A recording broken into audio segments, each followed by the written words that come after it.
Estamos conversando aí nesses domingos e nós vamos pregar aí no texto, no capítulo 24 e no capítulo 25 de Mateus. E esses capítulos nos falam sobre a igreja e os últimos dias. Hoje nós vamos ler do verso 15 até o verso 28. Mateus. Está difícil aqui, irmãos.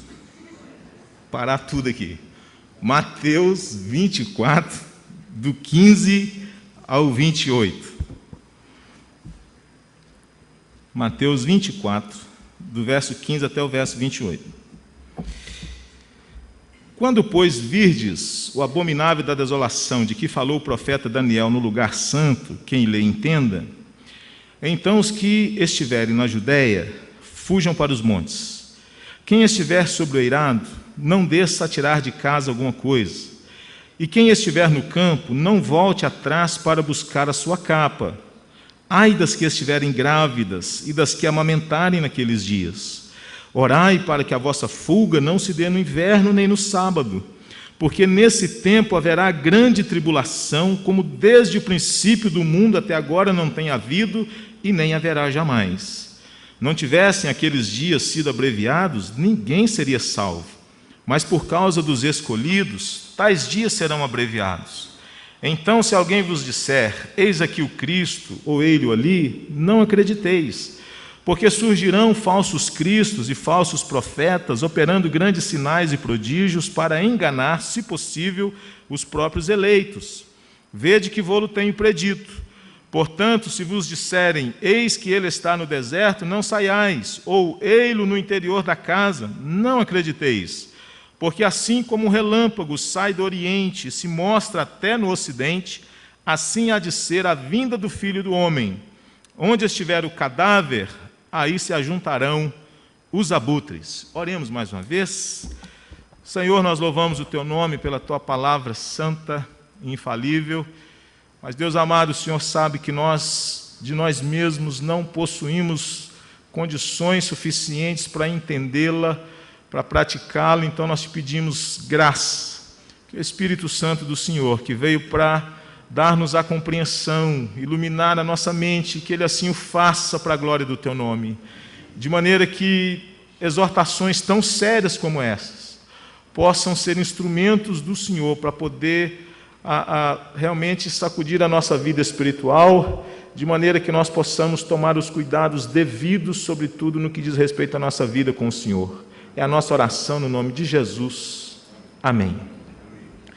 Irmãos, no domingo passado nós falamos aí do verso 3 até o verso 14, querendo com isso mostrar para os irmãos a necessidade de nós realmente atentarmos para alguns elementos fundamentais da fé cristã. Falamos sobre esta igreja dos últimos dias, e essa igreja dos últimos dias precisa ser a igreja de todos os dias. A partir do verso 15, irmãos, dando continuidade àquilo que o Senhor Jesus vinha falando, e ele parou no verso 14 dizendo, e será pregado este evangelho do reino por todo o mundo, e então virá o fim. E a partir do verso 15, Jesus então começa a falar acerca de algumas coisas realmente assustadoras. E falar acerca do que está descrito aqui, irmãos, realmente não é algo assim, não é daqueles sermões mais agradáveis de se pregar. Principalmente levando-se em consideração o espírito da nossa época. É um espírito que tem dificuldade de ver a justiça de Deus, de entender a justiça de Deus, onde em nome do amor nós temos que validar toda e qualquer atitude do ser humano. Nós não podemos ir contra determinados costumes, nós não podemos ir contra determinadas atitudes, nós precisamos endossar tudo que as pessoas fazem, não podemos dizer isso é pecado, isso não pode, isso Deus não se agrada. Essa era da relativização, onde cada um tem a sua verdade. Um texto como esse, eu entendo que é um texto extremamente desafiador para o nosso entendimento, para a nossa fé. Para a nossa fé. E eu digo por quê? Porque nós gostamos, irmãos, de ouvir falar de um Deus de amor. E Deus é amor. E nós nos esquecemos que também a ira é um atributo de Deus. Nós nos esquecemos de que haverá um dia, o apóstolo Paulo falou sobre isso, porquanto estabeleceu um dia em que há de julgar o mundo com justiça por meio de um varão que acreditou e destinou diante de todos, que é Jesus Cristo. Então nós precisamos entender que a nossa história, ou que a história, ela está caminhando para o seu desfecho final, porque toda história tem que ter um fim. E a história da humanidade, irmãos, ela caminha para esse fim. Por mais que a gente não queira acreditar, por mais que a gente queira desconsiderar, não tem como nós negarmos que haverá um juízo final. Não tem como nós negarmos que haverá um dia em que o Cordeiro de Deus, ele há de vir em glória, nós ouviremos uma trombeta e os seus anjos haverá de recolher os eleitos pelos 4 cantos dessa terra. Não tem como nós negarmos, por mais que você diga, isso é utopia. Não tem como nós olharmos para trás e dizer que o dilúvio não existiu. Porque o que mais existe em várias culturas, civilizações, são relatos alusivos ao dilúvio. O dilúvio foi uma realidade. Adão e Eva não é utopia. Adão e Eva foram pessoas históricas. Não foram frutos da imaginação humana. E um relato como esse, irmãos, também não é fruto de um distúrbio emocional, de alguém que era lunático, doido. Não. A descrição que nós temos aqui é acerca de algo terrível que estaria para acontecer. E esse texto, ele faz alusão a 2 momentos da história. O primeiro deles diz respeito àquilo que haveria de acontecer com Jerusalém no ano 70 da era cristã. Mas o segundo deles faz alusão a algo que haveria de acontecer ao longo da história e mais próximo do fim da história. E pensando nisso então, irmãos, eu queria pensar com vocês acerca disso. O julgamento sobre Jerusalém como sendo o prenúncio de um julgamento final. Ou o juízo sobre Jerusalém como sendo o prenúncio de um juízo final. Notem vocês que o que o Senhor Jesus nos diz a partir do verso 15, ele fala de um julgamento que haveria de vir sobre Jerusalém, julgamento esse que seria fruto da incredulidade e da rejeição do povo de Israel. O texto de Lucas, que foi lido aqui, o Senhor Jesus, ele olha para Jerusalém e ele chora. E ele chora e ele diz, se conheceras por ti mesmo o que é devido à paz. E aí ele vai dizer que quantas vezes ele quis, ele veio até o seu povo, querendo manifestar a sua graça, querendo manifestar a sua salvação, querendo salvar aquele povo, e ele diz, vocês não quiseram, vocês não deram ouvidos à minha voz, vocês não atentaram para aquilo que eu estava lhes dizendo, o povo endureceu o seu coração, o povo rejeitou o evangelho, o povo rejeitou o Cordeiro. Diga-se de passagem, não o povo como um todo, porque o que mais temos também são relatos de judeus, de sacerdotes que se converteram, que se renderam ao evangelho da graça de Deus. E aí então o Senhor Jesus, ele diz, quando virdes o abominável da desolação, de que falou o profeta Daniel, e essas referências aqui, você vai encontrá-las, por exemplo, em Daniel 9, 27, Daniel 11, 31 e Daniel 12, 11, descrevendo acerca de algo que aconteceu no ano 168 da era antes de Cristo, quando o imperador chamado Antíoco Epifânio, ele entrou em Jerusalém, e a história vai dizer que ele foi até o lugar sagrado, que era dentro do templo, no altar, e ali ele sacrificou aquilo que para os judeus era um animal imundo, que eram porcos.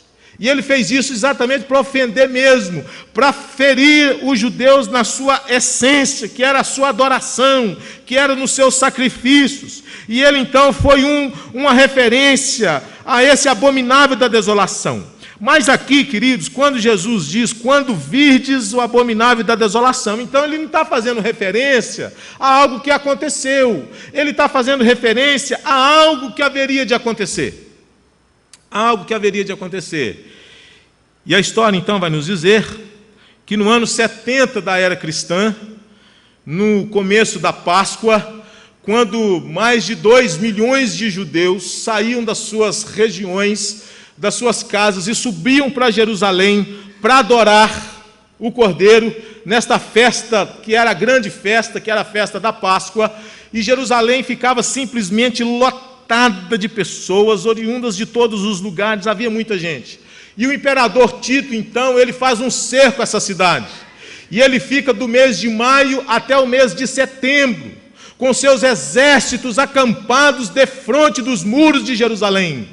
Irmãos, e a história então vai nos dizer que ninguém entrava e ninguém saía daquela cidade.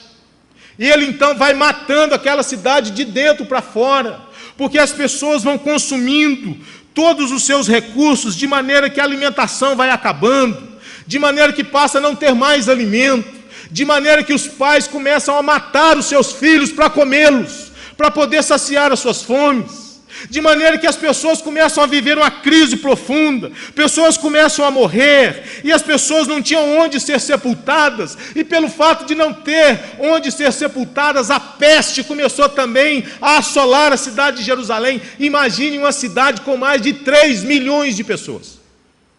Foi um caos. E se você acha que eu estou falando bobagem, há um homem chamado Flávio Joséfo que viveu esse período da história e ele descreve os fatos. Isso é história que pode ser verificada. Flávio Joséfo, no seu livro de quase 2.000 páginas, A História dos Hebreus. Está lá a descrição do que aconteceu em Jerusalém. E Tito, então, ele vai drenando, ele vai minando, ele vai sufocando essa cidade. E de repente, então, o povo não suporta mais, ele invade a cidade de Jerusalém. E aqui, irmãos, começa a acontecer, talvez, uma das coisas certamente mais terríveis da história desse povo judeu, que não se compara ao que aconteceu no Holocausto e nem com Stalin, porque o Holocausto, com Adolf Hitler, eliminaram aí aproximadamente 6 milhões de judeus. Já em Stalin, aproximadamente 20 milhões de judeus. Mas se nós formos pensar em termos de proporcionalidade, nunca se matou tantos judeus como aconteceu no ano 70 da era cristã. Porque Tito, ele entra na cidade com seus enormes muros, e ele vai construindo estaleiros, ele então entra dentro dessa cidade. Lembra que os discípulos falaram para Jesus assim: vede que construções, que coisa maravilhosa. E o que é que ele fez? O templo de Jerusalém, irmãos, tinham pedras que mediam média de 12 metros de extensão, por 3 metros de altura, eram coisas assim impressionantes. E os judeus, os discípulos de Jesus, imaginavam que nada seria capaz de destruir aquele templo, porque ele era não só suntuoso, mas ele era forte demais, a sua estrutura era pomposa demais, era realmente uma arquitetura de encher os olhos. Por cima do templo havia um revestimento que refletia a luz do sol, de maneira que você via aquele facho de luz de longe. E por dentro do templo nós tínhamos folhagens que eram feitas, desenhadas, tudo revestido a ouro, expressando grandeza, expressando riqueza, expressando prosperidade. E o que é que Tito então faz? Ele vai construindo grandes andaimes, e ele coloca enormes quantidades de madeiras, e ele coloca enormes quantidades de produtos químicos capazes de incendiar, e ele então coloca fogo nesse templo, ele destrói a cidade, e esse povo começa a ser exterminado. A história vai dizer que mulheres tinham seus filhos arrancados de dentro de si, as grávidas. Por isso que Jesus, ele diz: quando virdes o abominável da desolação de que falou o profeta Daniel no lugar santo, quem lê entenda aquilo que Daniel estava dizendo. Então ele diz que os que estiverem na Judéia fujam para os montes. E é nesses montes que Davi se escondeu de Saul, lugar onde possuía enormes cavernas, capazes de abrigar pessoas. Ele diz: fujam para lá. Quem estiver sobre o eirado, as casas eram, hoje nós usamos aí casas de laje, e as casas possuíam essa característica. E ele diz: quem estiver no eirado, não desça tirar coisa alguma. As pessoas deveriam sair correndo, pulando de casa em casa, para fugir daquela perseguição. Quem estiver no campo, não volte atrás para buscar sua capa. E aí Jesus lamenta: ai das que estiverem grávidas e das que amamentarem naqueles dias. Ele não só está pensando aqui na dificuldade nesse deslocamento, numa região árida, numa região rochosa, numa região montanhosa. O que seria das mulheres grávidas? O que seria de Constância com 8 meses? Cadê a Constância? Ai das que estiverem grávidas daqui e daquelas que amamentarem naqueles dias. E aí Jesus diz: gente, orai para que a vossa fuga não se dê no inverno, período de frio terrível, onde certamente aqueles que haveriam de fugir da perseguição morreriam no tempo. E ele vai dizer: orai para que a vossa fuga não se dê também no sábado, porque o judeu ele poderia se afastar da cidade até por uma determinada distância. A partir daquilo ali, eles não poderiam fazê-lo.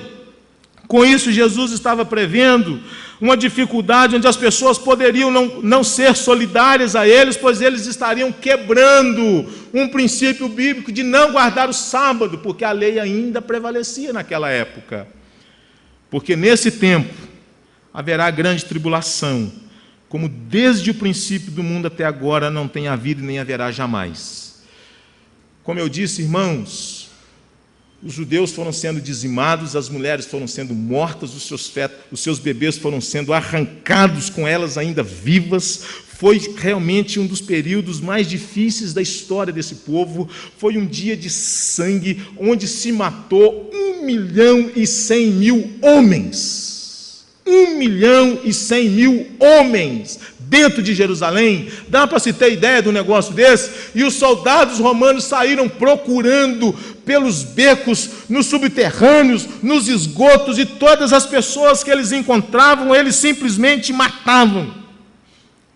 Julgamento, fruto da incredulidade e da rejeição do Evangelho. Por quê? Porque Jesus diz em Lucas 19:41, no texto que nós lemos: se conheceras por ti mesmo ainda hoje o que é devido à paz, mas isso está agora oculto aos teus olhos. Pois sobre ti virão dias em que os teus inimigos te cercarão de trincheiras, e por todos os lados te apertarão o cerco, e te arrasarão, e as teus filhos dentro de ti. Não deixará em ti pedra sobre pedra, porque não conheceste a oportunidade da tua visitação. A única recomendação de Tito foi de deixar uma parte do templo que hoje é conhecida como o Muro das Lamentações. É o que existe em Jerusalém, lugar onde os judeus ficam fazendo as suas orações. Irmãos, um julgamento que veio como fruto, como resultado da incredulidade, da dureza de coração, quando por várias vezes o Senhor Jesus pregou-lhes o Evangelho, falou-lhes do amor de Deus, dizendo que Ele era o Cristo, dizendo que Ele veio morrer pelo seu povo. Quantas vezes Jesus diz assim: eu tenho que buscar as ovelhas perdidas da casa de Israel. Mas esse povo endureceu o seu coração, esse povo não reconheceu o tempo da visitação, esse povo fechou seus corações para a oferta graciosa do Evangelho. Irmãos, o que é que fez Noé? O apóstolo Pedro diz que Noé era um pregador da justiça. Noé estava anunciando aquilo que estaria para acontecer, um dilúvio. E o que é que o povo fez? Ignorou.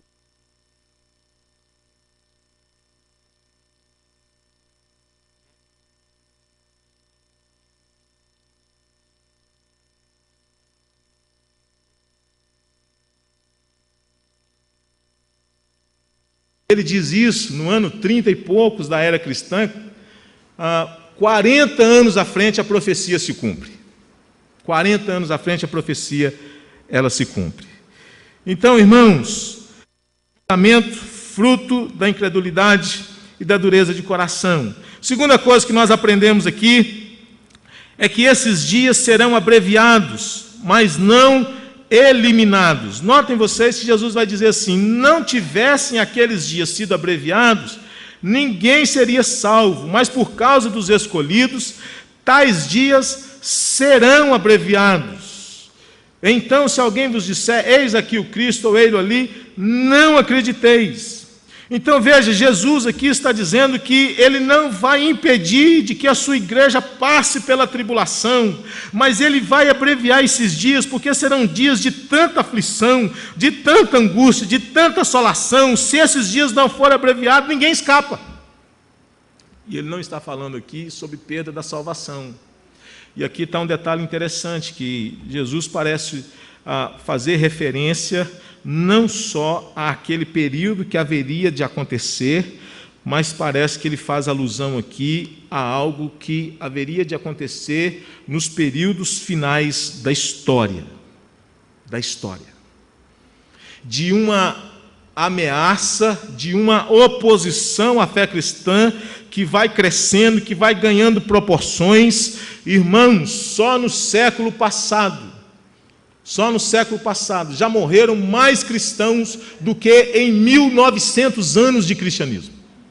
Só no século passado já morreram mais cristãos do que em 1900 anos de história.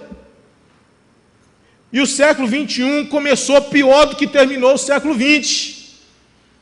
Começou mais cheio de ameaças, cheio de oposições, grupos terroristas se insurgindo cada vez mais, dizimando cidades inteiras, eliminando todos quantos professam a fé no Senhor Jesus.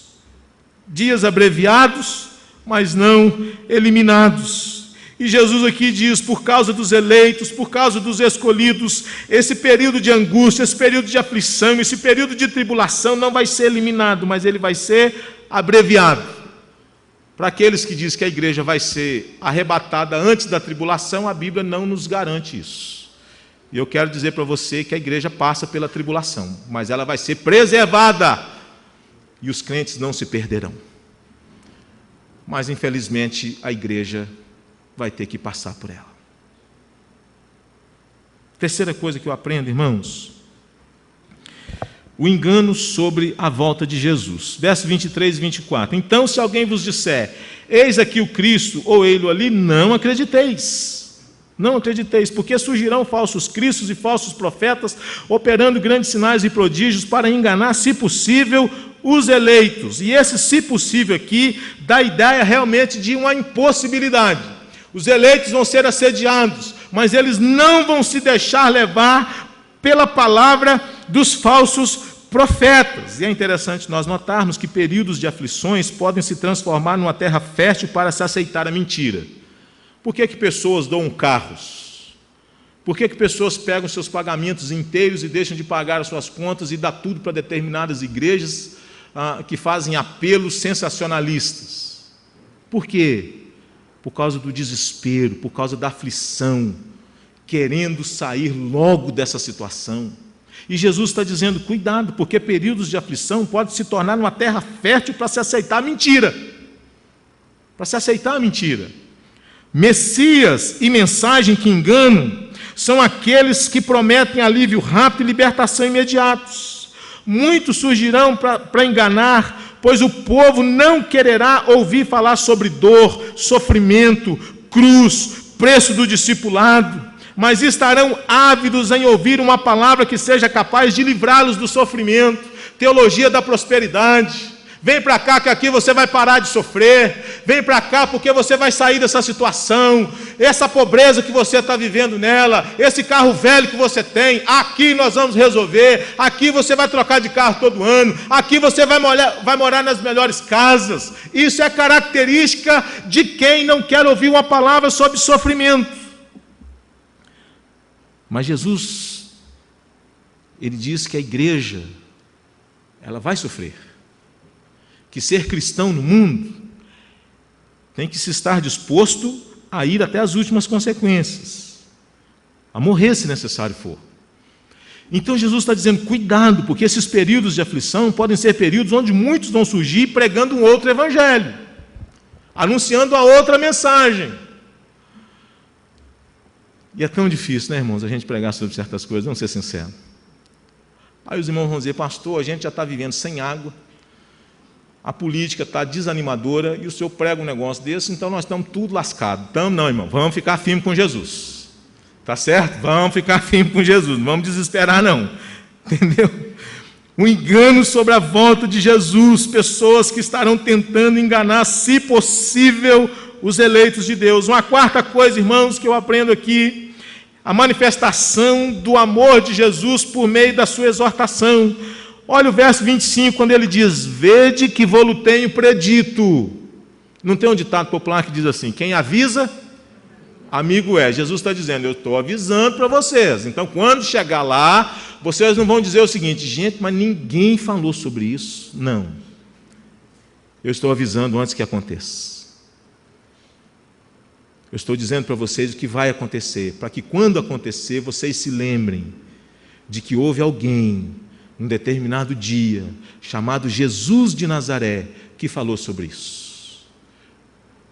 Quando Deus fechou a porta da arca e começou a chover e vir água, tanto de debaixo da terra quanto de cima, o povo então se desesperou, mas não teve mais oportunidade, porque não reconheceram o tempo da visitação da graça de Deus. A manifestação do seu amor por meio da exortação. Com muito amor, o Senhor Jesus está fazendo uma provisão para os seus discípulos, de modo que quando a coisa começasse a acontecer, eles não teriam como dizer, que coisa estranha é essa e inesperada que está acontecendo. Ele havia dito, ele havia anunciado, quando tudo parecia calmo, sereno e tranquilo. Não tinha guerras, estava tudo em paz, e de repente, no ano 70, a coisa muda.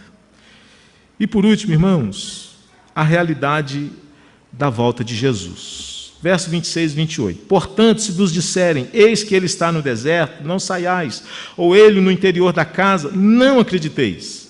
Porque assim como o relâmpago sai do Oriente e se mostra até no Ocidente, veja, sai do Oriente e se mostra até o Ocidente, assim há de ser a vinda do Filho do Homem. Então aqui nós precisamos entender que Jesus não vai vir, primeiramente, para os seus santos, que é a teologia que fala sobre o arrebatamento da igreja. Então Jesus não virá, primeiramente, para os seus santos e vai retirar a igreja do mundo, para depois ele voltar com os seus santos. A palavra de Deus nos diz que Jesus voltará uma única vez. E aqui ele está dizendo que a sua volta será repentina, mas ela será visível, ela será audível, ela será incontestável. Ela será incontestável. Apocalipse 1,7 vai nos dizer que todo olho o verá.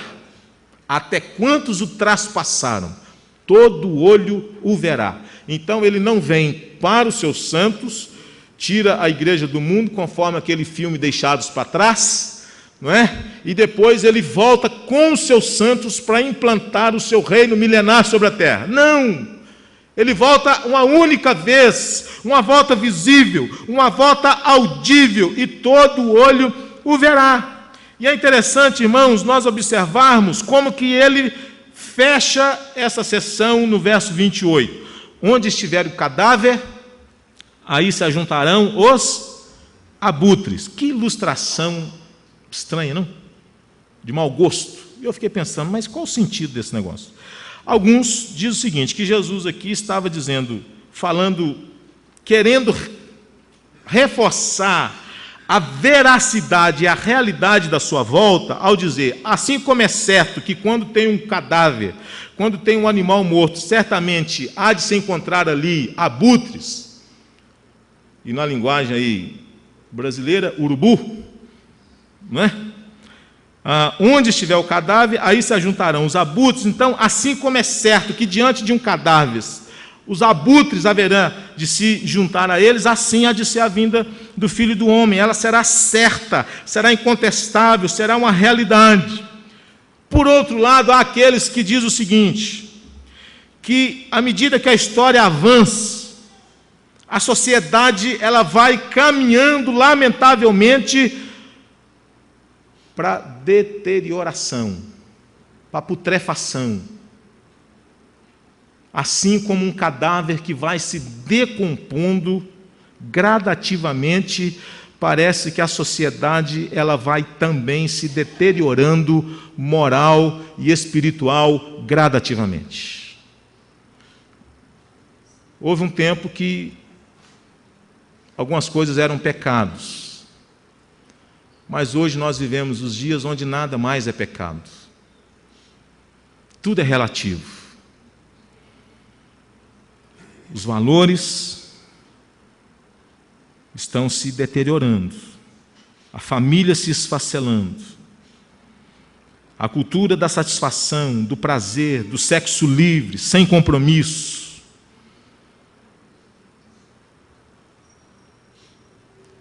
E parece que Jesus está dizendo que, assim, pelo fato da sociedade caminhar para essa deterioração, isso torna ainda mais necessário e urgente a volta do Filho de Deus.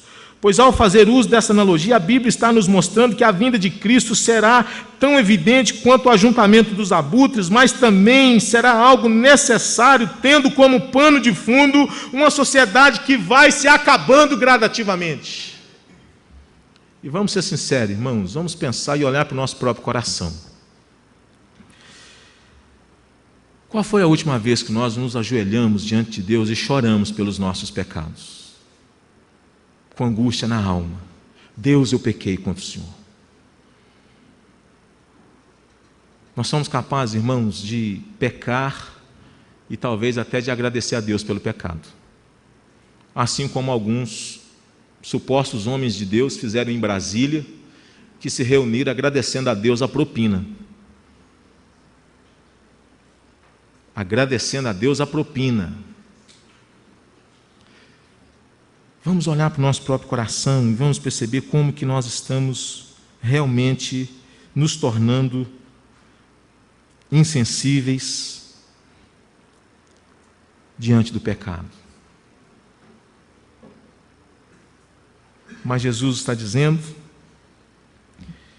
e eu gosto do texto de Lucas 18, verso 8, quando ele fala sobre uma viúva, e ele diz assim: quando vier porventura o Filho do Homem, achará porventura fé na terra? Porque, irmãos, eu estive pensando depois daquele sermão de domingo, se o aumento da iniquidade é a causa do esfriamento do amor, como que nós podemos aumentar o amor? Aumentando a santidade. Se o aumento do pecado diminui o amor só aumenta com o aumento da santidade. Com o aumento da santidade. Né? Então, irmãos, o julgamento sobre Jerusalém como prenúncio de um julgamento final, mais amplo, mais abrangente. E aqui algumas aplicações para nós terminar. Primeira coisa, irmãos, é que esse texto, ele chama a nossa atenção para a manifestação da graça de Jesus na vida do seu povo. As orientações dadas aqui visavam alertá-los acerca de um juízo que brevemente viria sobre eles. Essas informações poderiam ficar ocultas, uma vez que eles haviam rejeitado a mensagem e o mensageiro Jesus, mas Jesus não faz isso. Jesus alerta sobre dias de adversidade. Deixa eu te dizer uma coisa, o que eu estou fazendo aqui hoje é graça de Deus sobre a minha própria vida e sobre a vida de vocês. Sabe por quê? Porque Jesus está nos alertando, Jesus está nos orientando, Jesus está nos instruindo, dizendo: gente, cuidado, não se deixe envolver pelas coisas desse mundo, batalhem pela fé, atentem para aquilo que é pregado, para aquilo que é dito, tomem os cuidados devidos, não ignorem a mensagem nem o mensageiro.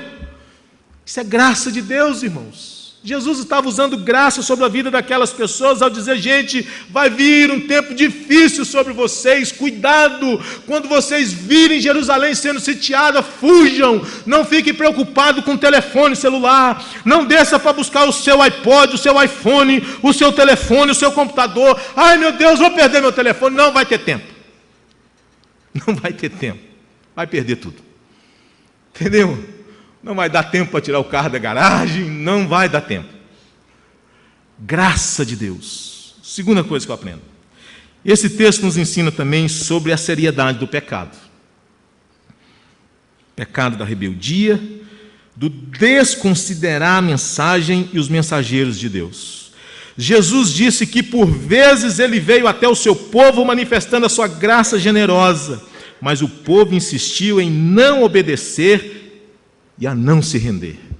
Irmãos, toda vez que eu leio essa passagem, quando Jesus diz: Jerusalém, Jerusalém, que matas os profetas e apedrejas todos quantos te foram enviados, quantas vezes eu quis ajuntar vocês como a galinha junta os pintinhos e vós não quisestes.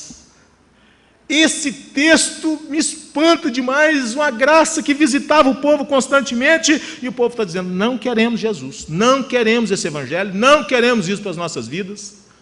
Esse texto, irmãos, e o que aconteceu sobre esse povo, e o que está para acontecer no desfecho da história, é um alerta para mim e para você que com o pecado não se brinca. Pecado é coisa séria, por mais que as pessoas estão dizendo, pecado é coisa do período medieval. Então, olha, se deixa levar pela sociedade, se deixa levar pelos valores da sociedade, mas vai chegar um dia em que eu e você nunca poderemos dizer: não fui avisado, não fui alertado. Não poderemos. Então esse texto, irmãos, nos ensina sobre a seriedade disso. Jesus diz que por vezes veio até o seu povo, mas eles não se renderam. Também nos ensina que ouvir o Evangelho sempre pressupõe uma tomada de atitude, uma resposta, uma decisão de abandonar o pecado e se render a Cristo.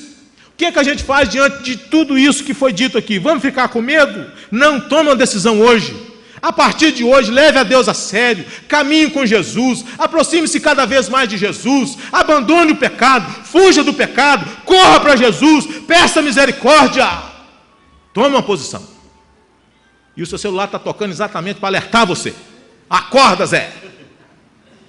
Entendeu? O que a gente faz? Tome uma posição. Jesus, a partir de hoje eu vou ter uma vida séria. A partir de hoje, Senhor, estou disposto a romper com o pecado, a abandonar tudo isso, porque eu não quero, Senhor. Eu quero viver para o Senhor. Tome essa decisão hoje. Assuma isso no seu coração, dentro da sua alma, de andar com Jesus todos os dias da sua vida, de viver por Ele, para Ele, cada momento da sua vida, de desejá-lo ardentemente de todo o seu coração. Leia Apocalipse, você vai ver que quando o Cordeiro se manifestar, as pessoas vão dizer: monte cair sobre nós, por causa do pavor do Cordeiro Jesus. Não estou aqui para poder ser sensacionalista, irmãos. Não quero sê-lo, mas eu quero te pedir, em nome de Jesus, não brinque com as oportunidades que Deus está te concedendo. Quantas vezes Deus já falou ao seu coração para você mudar de vida, para você romper com o pecado, para você levá-lo mais a sério. E talvez você está insistindo em não fazê-lo. Deus tenha misericórdia da minha vida, das nossas vidas, em nome de Jesus. Amém, irmãos.